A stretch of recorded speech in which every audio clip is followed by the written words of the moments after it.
Hello and welcome back to HardReset.Info channel. In front of me I have HMD Arc phone. In this video I'll show you how to factory reset this device.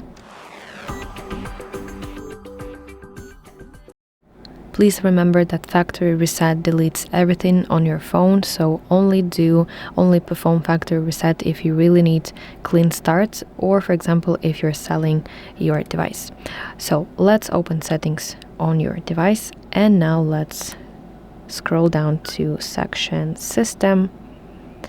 Now let's go to reset options and then tap erase all data, and in parentheses it says factory reset.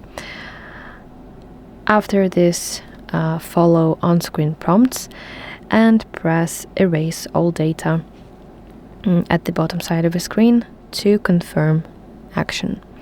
So that's it. Thank you for watching this video. If you found it helpful, please leave a like and subscribe to our channel for more videos like this, and I see you in the next one.